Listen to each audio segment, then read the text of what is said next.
The Spin-Off Podcast Network. Skinny are helping you show how smart you are with the 1Q quiz, an all-new, super challenging and super quick daily quiz built by the Spin-Off. Every Monday, Skinny are giving you the chance to prove you're smart with the Skinny Extra Credit question. Get it right, and you'll get the chance to score yourself some Skinny Extra mobile credit, so you can text, call, or even video call your group chat and gloat about how big your brain is.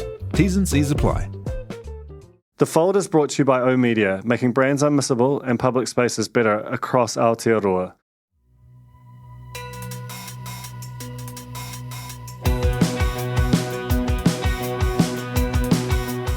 No mai hoki mai ki a The Fold, e mihi ne ko Duncan Greive tōku ingoa.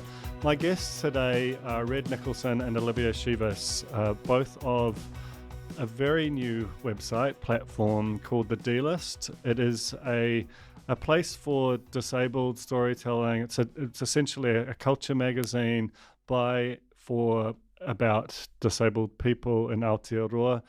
And I've been lucky enough to work a little bit with the pair of them over the past couple of months while they're readying for launch. And I just don't think I've rarely, if maybe ever, come across such a singular and brilliant idea, so well articulated and so sort of scrutinized and cared for as I have with the D-List. I think that they have really hit upon this kind of problem that probably every disabled person could identify, and that just the broader media hasn't been able to figure out for reasons which they detail on this podcast. So I think this is it's a bit of a landmark, this launch. I have huge hopes for it.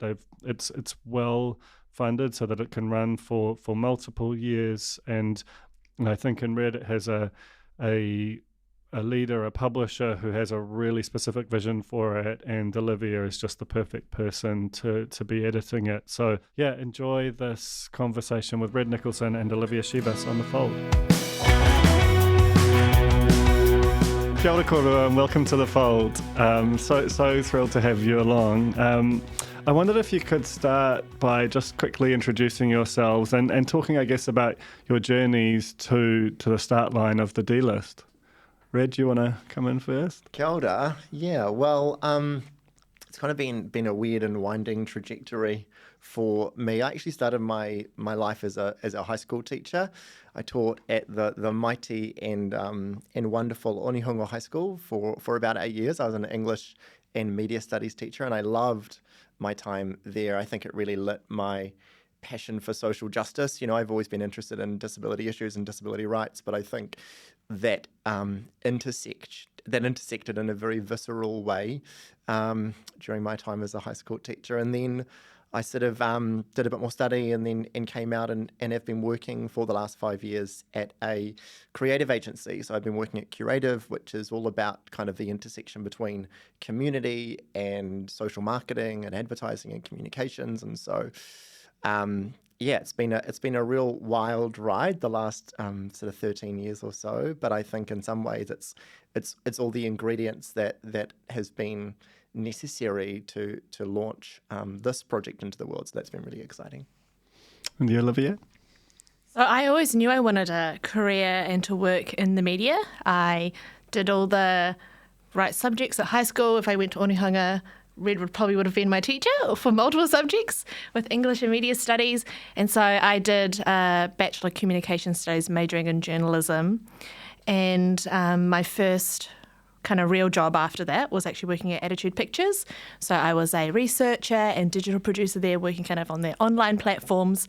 And that was a really good start to kind of like get my head into like disability media and storytelling. And then for the last 5 years, I've been at Stuff. So I've had various roles there as digital producer, homepage editor, and most recently a reporter on the Potiaki team telling disability stories. It does seem like both of your lives have almost been leading to this one moment when you put it that way. Red, I was wondering if you could start by just giving me a sense, before we talk about the D-List itself, give me a sense of what you perceive as the current state of media for or about people with disabilities. Like you've got from our conversations, a pretty specific diagnosis of how, hopefully, let's give them some credit, well-intentioned outlets can still end up recycling over familiar tropes in a way that the delisting tends to be quite a powerful counter to. Yeah, I mean, it's a tricky one, right? Because I think stories and narratives play such a profound role in how we shape our understanding of the world and of people. And I think there are a number of players in the kind of disability narrative space that have been doing really important work for a long period of time. I think what is true also is that the time has come for a shift in those dominant paradigms. I mean, my friend Philip Paxton talks about the 3 T's of disability storytelling, the 3 tropes being stories about trauma, stories about tragedy, and stories about triumph over disability. And I think the unfortunate kind of cumulative effect of those tropes and their prevalence is that we tend to see disability through these quite deficit-based paradigms. We see disability as a tragedy that has befallen someone, a traumatic event that has somehow, diminished their personhood or their existence, or we see disability as this obstacle that you need to overcome in order to be as normal as everyone else. And I think what's really fascinating about looking at those stories as a disabled person is just how disconnected and almost wildly kind of oppositional they are to the lives that we lead. If you know disabled people, they're some of the most hilarious, creative, sassy, salty people that you could hope to meet. And yet the stories that are told about us are these like weirdly infantilized, paternalistic narratives. And so I think there's just a natural kind of space that has just been sitting there for ages, waiting for someone or waiting for the right kind of moment, the right funding environment, the right ingredients to come together to offer something and to actually fill the gap for stories told by disabled people for disabled people, and yes, for disabled people, but also in such a way that the folks who are natural allies of disability communities can get behind and kind of revel in those magic stories as well that right now are just kind of missing from the zeitgeist. No, that's a really powerfully put. So, Olivia, prior to now, you worked for Stuff, which is the largest employer of journalists in the country. What was that experience like for you? Thinking probably more so about your time on Potiaki, both in terms of the scope of your work and its impact. Yeah, well, I think I was quite lucky at Stuff. I got to kind of like be in the hustle and bustle of a busy newsroom as a digital producer, kind of not doing any disability storytelling. I did a lot of kind of live events, live blogging, live streams, breaking news. And so it was quite nice just to like figure out the mechanics of a big news organisation like Stuff and be a part of that every day.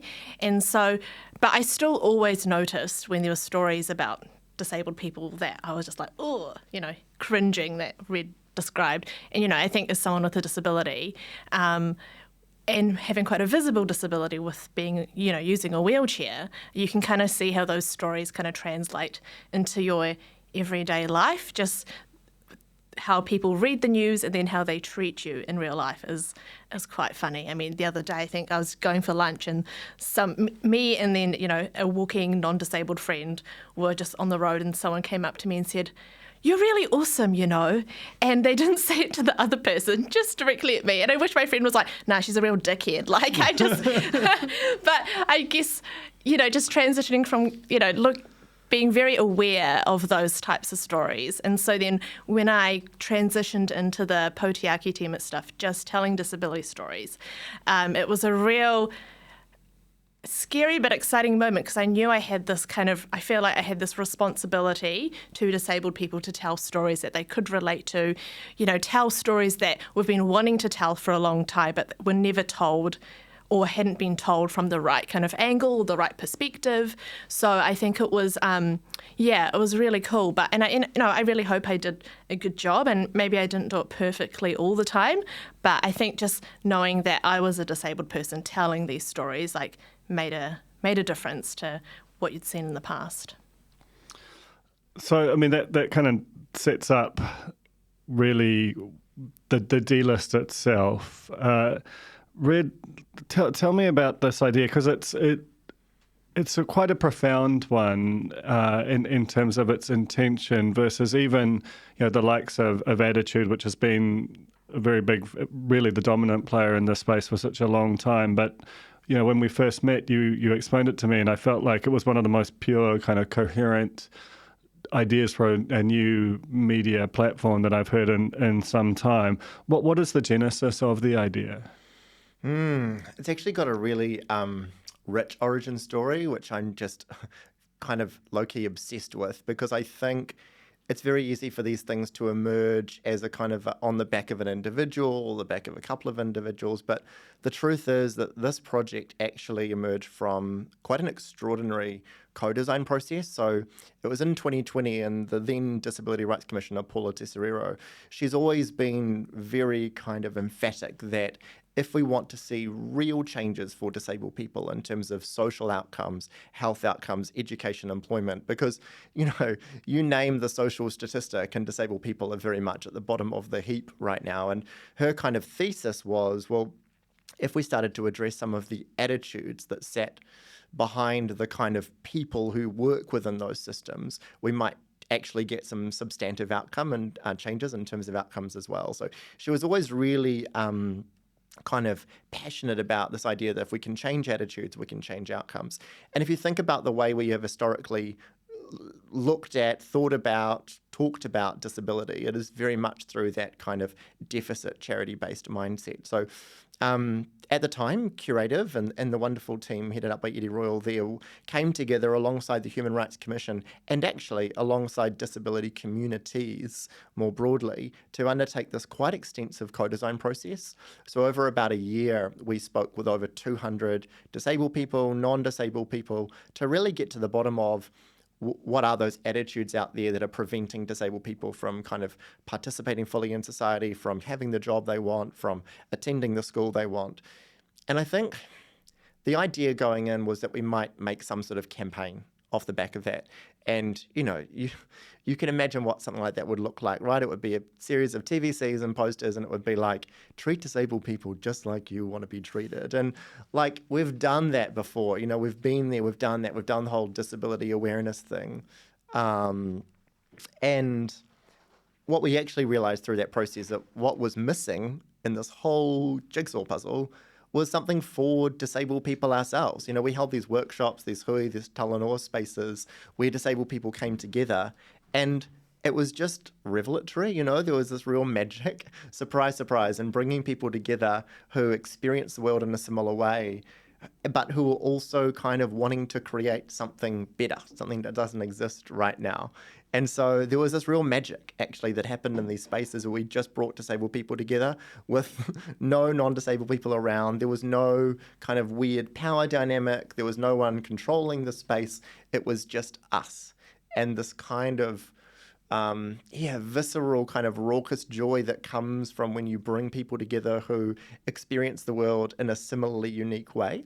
And so I think from that process, what we identified was that the opportunity here was not to make something else for non-disabled people to raise their awareness, because we've been banging that drum for a long time. And look, it had its place and it still does, right? We've got to keep doing that work. But we sort of had this moment where we were like, well, what about us? Like, what are we making just for disabled people? What are we doing to kind of reflect our own worlds back at us in a way that's congruent with our own real experiences? Because right now, and Olivia spoke to it before, like the experience of consuming disability media as a disabled person is like being gaslit 24/7, because the stories that you see told about you are nothing like the worlds and the relationships and the experiences that you have yourself, And so I think there was an opportunity to create something pretty unique and create something aspirational and replenishing and joy-filled and sassy and a bit dark, because humor sometimes is what gets us through the hard stuff. So this isn't by any means saying that disability is marvelous and wonderful and all sort of happy and fluffy 24/7. It is absolutely about acknowledging the tough stuff, but it's about acknowledging the tough stuff in a way that is, that is true to us and our experiences of the world. I mean, yeah, it's such an interesting point you make about the how this should be. If this is the problem, which I think you've very explained quite brilliantly there, what is the solution? It does feel like very frequently the sort of typical government response is let's do a campaign so that we can say that we did a thing. Maybe it works a bit for a period of time, but that kind of a TVC, which is inevitably reductive, and maybe some outdoor posters and so on. It's just with something as enormous and complex as the world that you're and nuanced as the world that you're discussing.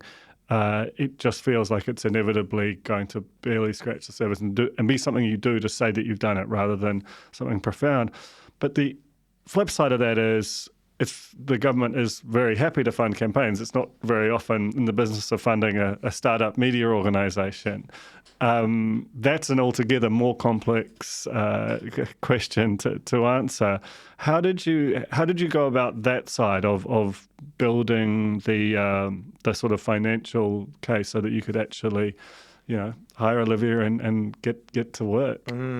So many layers to this, and that would almost be another episode in and of itself. So I'll try to keep it as kind of top line as I can. But I think there's a couple of factors that played into it. The first is that the partner driving this whole thing from the beginning was Te Kahui Tika Tangata, the Human Rights Commission, and the fantastic staff there. And I think Paula, obviously she's moved on now into her new role at Whaikaha, but Paula was a huge gift to this project in terms of the trust that she engendered within those community spaces. So we had Paula in our corner, we had the Human Rights Commission in our corner, we had an amazing group of funders who have been on this journey for 2 years now. So before we had funders, philanthropic funders commit to this project, they stayed on this journey for 12, 18 months, and that was quite intentional. And so they were part of the co-design process. They received regular updates through the thing. So we really made a conscious effort from the beginning to bring those funders on the journey with us. So when the moment came to say, hey, listen, we're ready to go,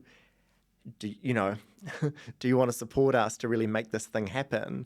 They were absolutely, all in, because they'd seen the rigor, the depth, the kind of substance of the co-design process. And so I think in many ways, and obviously, the creative team have got a really strong track record in the social marketing space. And I think what we proposed in the end was yes, this is a media organisation, and yes, this is about telling stories by us, for us, but it's also all about community development. It's all about actually nurturing the next generation of disabled storytellers and creatives. If this was just the Olivia and Red show, there's no way that this would have the legs that it needs to have. What this needs to be very much a broad church, and our work has to be about growing the capability and capacity of disabled people to contribute to this work. I mean, I make no secret about the fact that I had a huge amount of internal turmoil about the conversations that I was having about potentially bringing Olivia over to the D-list, because she's basically one of our only disabled journalists in the country. And I think when you're dealing with such a taonga and such a treasured resource in terms of our ability to advocate for our own people and tell our own stories, we've got no choice but to grow the number of people who can contribute to that work. And so I think one of the things I'm so excited about with the D-list and the opportunity that it presents is the fact that we have this time, we have resource to really commit to making sure that Olivia's not carrying the entirety of all that disability communities on her shoulders as as one of a handful of disabled journalists. I think we have a real responsibility to yes, tell our stories, but do so in a way that brings up the next generation with us. So, Olivia, obviously you're a crucial part of this. You're the editor of the publication, but at the same time, you were in a position, as Red says, this one which must have felt both for you personally and for your community of huge importance. What was it about Red's pitch that made you confident that this was the right move, and it must have been like one that felt kind of, if not freighted with risk, it certainly was a move away from a fantastic gig and into the unknown to some extent. Yeah, well, I think Red also mentioned time, and I think that's one thing I'm really grateful that he gave me a lot of time to think about it. And I think initially I was like, that's nice, but no thanks. And so, because again, I loved my job at Stuff. I loved the Potiaki team, and the work that I was doing there was so important. And so, like I told so many people, it was my dream job. And so, to think about not how my life personally would look different, but yeah, that contribution to like the whole media landscape. What that would look like. Yeah, it was a huge kind of burden on my shoulders to think about. And I think when I was telling, some of my bosses at Stuff about it and the opportunity and things like that, I think, I got quite emotional telling all of them because they know how much I love the job and the work that we do there. But I think what really helped was, one of my news directors said you've got to really follow your purpose. You don't need to, you shouldn't be aligning yourself with a company or an organisation because who knows what will happen in the future. But when you really align yourself with your purpose, and I really feel like this is that same purpose in terms of storytelling about disabled people. And I think the fact that we are unapologetically disabled and the audience is disabled is really special, just because we don't need to, I guess, water down what we're trying to communicate, whereas, like Red said, that kind of advocacy journalism and awareness stuff that I was doing at Stuff is important. But in a way, I did kind of have to maybe perhaps tone down some of the stuff so it was more palatable for a non-disabled audience. So here it's really cool because we can be, in terms of our content, it can be a lot more unapologetic, but also, we kind of asking those questions that only disabled people would kind of have the audacity to ask. The Fold is brought to you by O Media, making brands unmissable and public spaces better across Aotearoa, with over 4,000 out-of-home advertising sites nationwide across both street furniture and retail centres. I'm super grateful to O Media for enabling us to make unmissable connections with Kiwis. Ready to rediscover the joys of cycling? With over 300 kilometres of cycle paths across Tāmaki Makaurau, jumping on your bike and going for a ride is such a fun way to discover the city from a different perspective. Cycling is getting more and more popular across Auckland, so now's a great time to join the hype and give cycling a go. Head to at.govt/cycling to find your nearest cycleway today. So when we first met, Red, like I said, you had this real clarity of vision, and a sense of what the publication would, how it would sound, and I think Olivia, you just alluded to this, that crucial sense of we are writing for a disabled audience in the voice that we understand and have never heard in sort of expressed in public spaces. Beyond once you've done that big co-design process, how did you go about assembling that into a kind of coherent vision that you felt like was ready to start the process of going from a big idea into something that would ultimately be ready to launch? It's funny, I think one of the things that I've probably always known but only recently kind of have been able to put words to is that I think in many ways the D-list has always existed, and I think anyone who, I'll explain what I mean. I think anyone who is part of a kind of historically marginalised or underserved community will understand this. They'll understand the experience of having kind of this one world where you hang out and share in-jokes and deeply painful experiences with your community, and then you'll go out into the kind of mainstream media spaces and kind of consume narratives and stories that feel wildly divorced from these authentic experiences you're having over here. And so I think to some extent, that was actually the easy part, like putting the kind of the vision, the kind of strategy, the threads around the D-list. I mean, they're just there. You know, you go hang out with a group of disabled people, it's all there. And I think it was just about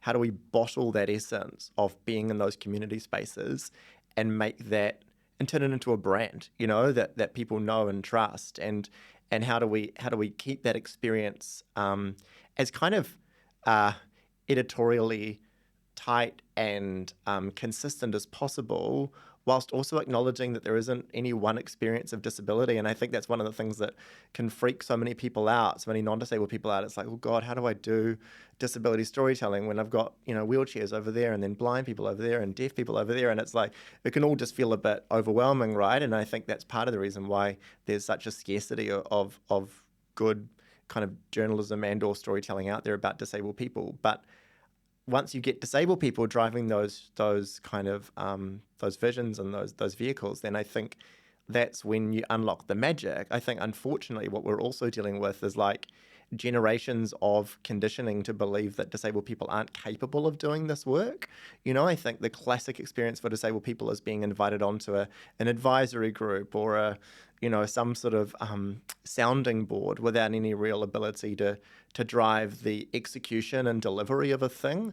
And so I think that's what's fundamentally different about the D-list, is that we've got disabled people leading our board, we've got only disabled people on our staff, and we really believe in the power of people with disabilities to make this thing happen. And so I think it's not hard for us, it's not scary for us, and so much of what the D-list is and hopes to be is just already in disabled people. It's just bringing that to the surface, you know, and I take so much inspiration from the places like E Tangata and the work that Mahitahi's doing on Instagram at the moment with the Tūturu campaign and, you know, other publications by historically marginalised communities that kind of just do that thing of surfacing community values and surfacing community energy in a way that feels really congruent with those communities. And I really hope that the D-list can be that for disabled people as well. So one thing that you've done, and I think this is where it really speaks to that, that wanting to be a step change in the, almost in the tone, more than anything, of disability or storytelling in this space, is like this thing looks amazing. You know, like it's got a really kind of poppy brand feel that kind of feels like it will naturally encourage a very sort of fresh, modern, authentic voice. Whereas, you know, when you think about sort of, you know, community-centric journalism, for whatever reason, it tends to be that that's almost an afterthought, that just telling the story is enough, and that if people, you know, that getting people to it is almost like, or making it feel kind of cool or you know, modern is almost like somehow betraying it. You can feel that way in terms of the way that design is handled. Where did that come from, and how important was it for the pair of you to kind of feel like this was, you know, this had a real look and feel, a very considered look and feel to it? I mean, first of all, you know, huge hats off to the creative team for the work they did on the brand development. I think it's extraordinary. But I also think it's come from this desire to like really give brand disability a kick up the arse, because actually, again, it's this bizarre kind of experience where, you know, Liv and I, we have so many amazing, cool, capable, hilarious disabled friends, and yet you look at kind of brand disability more broadly out there in the community, and it's just fairly bleak. And it's like, actually, how do we create a brand that reflects the people and the spaces that we spend time in, you know, and actually makes disability feel like somewhere that you want to spend time and you want to hang out. We deserve that, you know. We deserve to have spaces that are cool and fun and aspirational. And I think, you know, a lot of inspiration was taken from, you know, the journey that the queer communities have gone on around the way in which they harness joy to bring people together around a common kaupapa and around a common cause. And I really hope the D-list is a place for disability joy, you know, somewhere that young disabled people in particular finally see a space where they are reflected, where they want to be, where they want to be seen, where they want to hang out.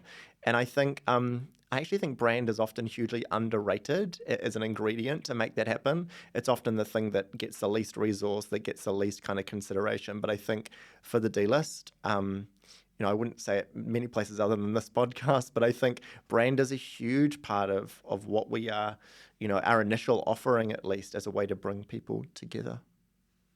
Yeah, I mean, as looking, when we kind of set our editorial vision and things like that, one of our values is that we will be beautiful in terms of we want it to be just visually just attractive and, and we're lucky we have, funding and resources to make it to the high standards, as other media organisations. And yeah, I think because disability has been in this kind of like medical type model for so long, and when you look at kind of like medical disability type spaces, it is very like clinical and boring type websites where it's just information just put out there in bullet points, whereas the design is just so beautiful and stunning for the D-list. So we want it to be a space where people feel welcome and want to be part of it.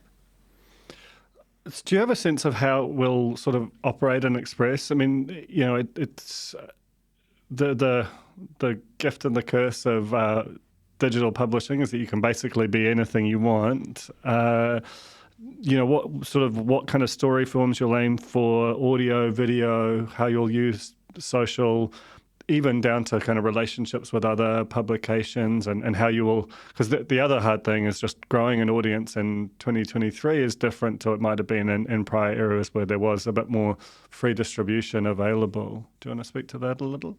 Yeah, I guess one thing that's, in terms of like launching and going live, a lot of the work that's been done leading up to this, all the co-design, all the communities, all the relationship building that Red's been doing for the last 2 to 3 years is really vital in terms of our audience. Our audience is disabled people, and I think, we've reached, this community really well and built really good relationships. We're not going to be putting out a press release to every mainstream news organisation to write a news article about it, because that's not our audience. So I think that's what's really cool about, attracting our audience. And so in terms of content, we are navigating that and figuring out what our voice is as we go live. We've got some, an amazing group of a small group of contributors at the moment who are, being part of the co-design process as well and totally just get it. And we'll be writing opinion pieces, columns, and doing news as well. And wanting to, in terms of news, it will be from that kind of really strong disabled lens in terms of what disabled people want to know about. And so, it'll be a mix. And I think eventually we will be wanting to do more kind of multimedia stuff. But like any kind of organisation or launch, you just want to go live and just figure it out as you go along. Just the amount of support we've had before going live has been amazing as well. So all the people, who've heard of it and want to get involved, even if they're not regular contributors, just the excitement around it has been really exciting. How have you gone to sort of find your people? Because as you said, Red, if that there hasn't been historically a lot of disabled journalists or sort of who are outwardly or explicitly focusing on that community, so how have you kind of, especially in this, it's not quite stealth mode, but certainly pre-launch mode, built out that community? And if there are people, whether they're listening or they know someone who they think would be a great contributor, what's your sort of process for finding that group who will become your sort of your core of creators? I mean, certainly what I found so encouraging, and I shouldn't say not surprising, but not hugely surprising, is just how much latent appetite and demand there is for a space like this. Every single disabled person that we've shared this concept with has been like, oh, great, about damn time. It really is the sense that we've all been sitting around waiting finally for someone to reflect our worlds in a way that feels remotely aligned with how we experience them. And so I think in many respects, it's actually been a real delight working with our initial batch of content contributors.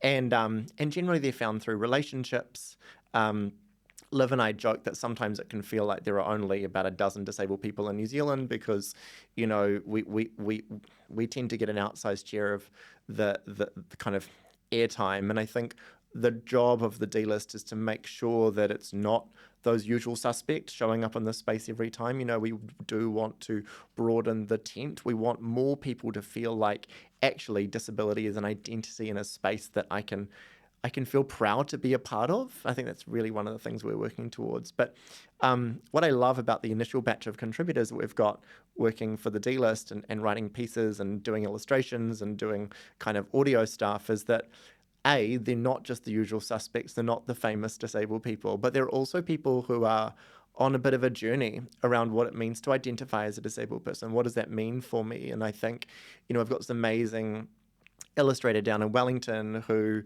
is actually quite well known within New Zealand, but has also lived with an eye condition their entire life and has kind of been on this, and actually tells a story in their illustration beautifully on the side at the moment, tells a story of their kind of journey in and out of disability community spaces and where does she fit and what's her kind of journey around using the word disability? What does that mean when she uses that word? And how disabled do you have to be in order to use that word? These kind of really complex and quite existential questions that hopefully the D-list can create a space to kind of unpack and explore and for people to find their own tribes within that. We keep coming back to this idea that there is no one singular or homogenous experience of disability, and how do people find their own groups within that,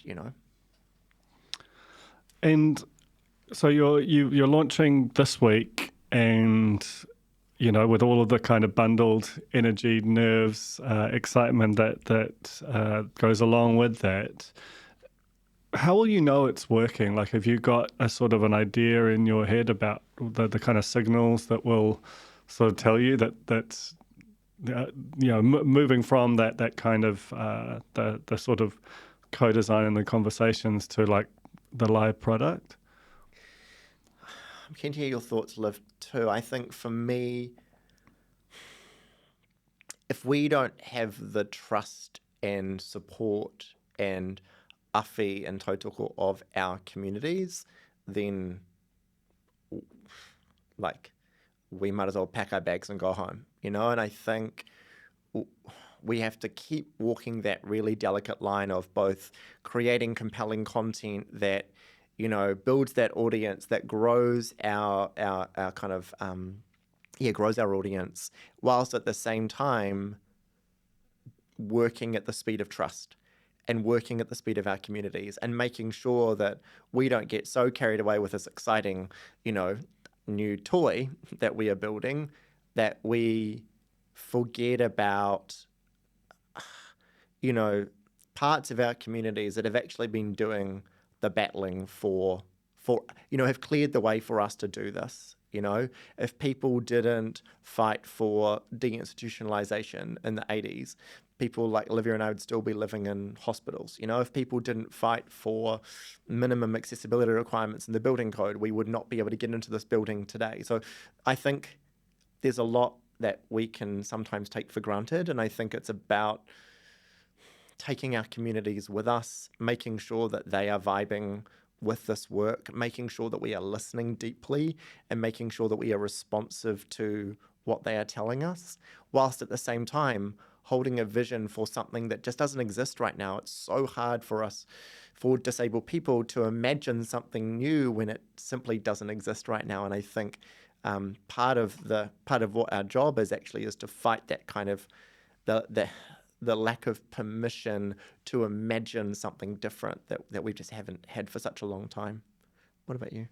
Well, I was going to say I want every place to have ramps after we launch. No. Feels reasonable. No, I guess from an editorial side of things, part of my job is, I've had this kind of career in a mainstream news organisation which is used to the churn, is used to kind of deadlines, but I guess the nature of the media industry, like any other industry, is not really designed or set up for disabled people. So I guess for me, part of my job is to create a space where, there's kind of two sides of me. There's like one side, I want to bring in all the best disabled writers that can write for the D list, but also like young disabled people or people who want to write may not have have had that environment that can support them to get to that point of, we'll talk about high editorial standards and, high expectations. So my job is I want to be able to foster an environment where people feel comfortable to do that and kind of gain the skills. And it's working at the pace of the environment as well. And so I guess, seeing content on the D list that is, a range of different voices, different disabilities, different perspectives, and also quite, scene setting in the media industry as well. So lastly, that's the sort of how will we know it's working on, in the first few months piece. But let's kind of look ahead to a future. What would be an amazing sort of vision of what success looks like for the organisation? I think when we first spoke, Red, you said that there isn't not much like this, not just in New Zealand, but almost anywhere. Like, do you have a vision for growing it beyond this country, or at least using it to address issues and culture beyond our borders in a way that might resonate with disabled people all over the world in some respects? I think there are two things, right, that are kind of have that are symbiotic in some respects. So we talk about the D-List being the home of disability culture in Aotearoa. We really want to incubate and grow and manifest a greater sense of who we are as people, and coming to the D-List for that kind of taste, if you like, of disability culture. But at the same time, we also know that disabled people are a woefully underrepresented group of people across society in Aotearoa, right?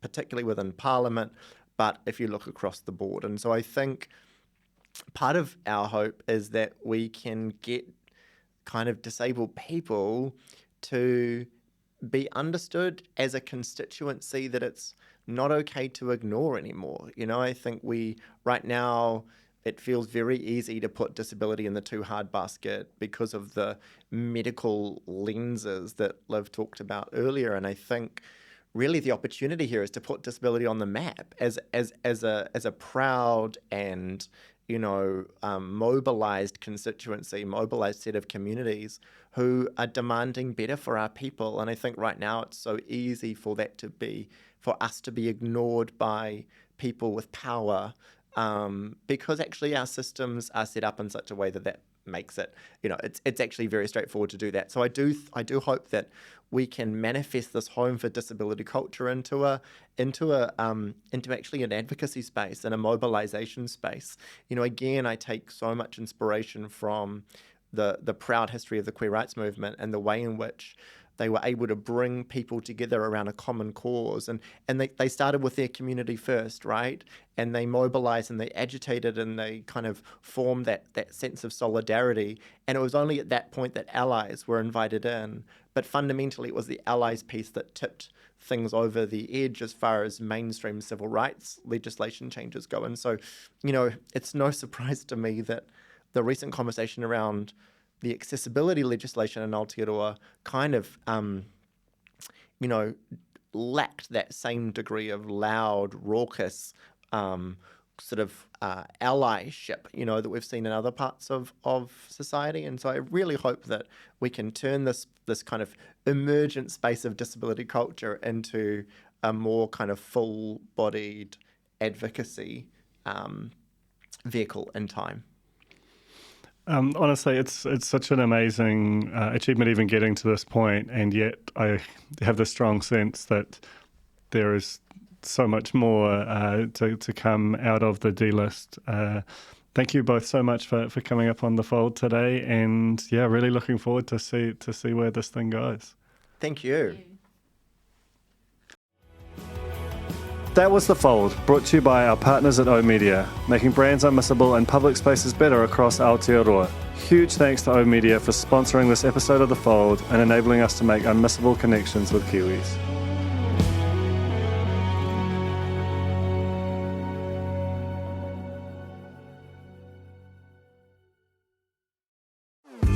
Talo for Lover. I'm Madeline Chapman, editor at The Spinoff.